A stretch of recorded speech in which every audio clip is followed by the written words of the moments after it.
नमस्ते दोस्तों, मेरा नाम नीलम विजय है और आपका हमारे चैनल सुविचार सप्रसंग हिंदी कहानियाँ में आप सभी का स्वागत है।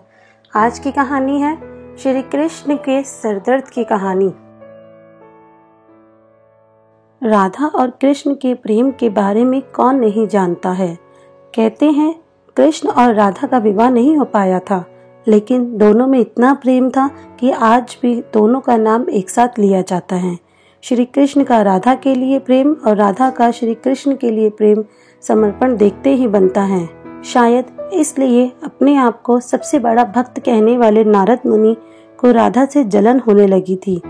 यह बात श्री कृष्ण अच्छी तरह से जानते थे। एक दिन राधा के बारे में बात करने के लिए नारद मुनि श्री कृष्ण के पास आए। यह बात श्री कृष्ण को पता चल गई थी। जैसे ही नारद मुनि वहां पहुंचे तो श्री कृष्ण उन्हें देखकर अपना सिर पकड़कर बैठ गए। नारद मुनि ने श्री कृष्ण से पूछा, क्या हुआ प्रभु, आप ऐसे अपने सिर को पकड़कर क्यों बैठी हैं? श्री कृष्ण ने कहा, हे नारद मुनि, मेरा सिर दर्द कर रहा है। नारद मुनि ने पूछा, प्रभु इसको दूर करने का उपाय क्या है?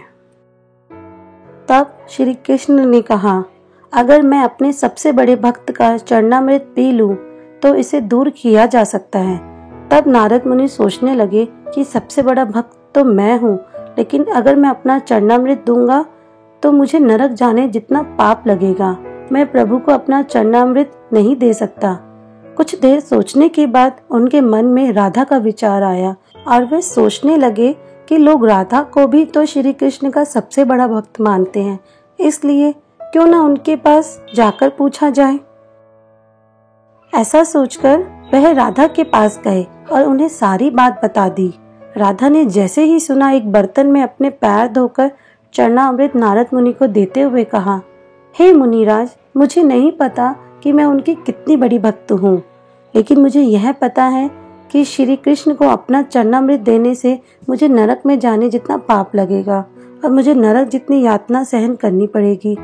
मुनिवर ने वह सब मैं सहन कर सकती हूँ, लेकिन अपने स्वामी को पीड़ा में नहीं देख सकती। यह चरणामृत ले जाकर आप उन्हें दे दो। राधा की बात सुनकर नारद मुनि का सारा घमंड चूर चूर हो गया और उनको पता चल गया कि राधा ही सबसे बड़ी भक्त है और श्री कृष्ण ने यह लीला मुझे समझाने के लिए ही रची थी। जब नारद मुनि राधा के पास से वापस आ रहे थे तो उनके मुख से केवल राधा के नाम की ही धुन सुनाई दे रही थी। जब वह श्री कृष्ण के पास पहुंचे तो देखा श्री कृष्ण उनको देखकर केवल मुस्कुराए जा रहे थे और नारद मुनि ने भी सारी बात को समझकर उन्हें प्रणाम करते हुए कहा, राधे राधे। हरि में जैसो तैसो तेरो, प्रेम की आघात महिमा बढ़नी ना जाए। सदैव खुश रहिए, जो प्राप्त है वही पर्याप्त है। तो दोस्तों, आपको ये श्री कृष्ण और राधा जी की कहानी कैसी लगी, प्लीज नीचे कमेंट करके जरूर बताएं और इसे अपने सभी दोस्तों के साथ शेयर करना ना भूलें। धन्यवाद। राधे राधे।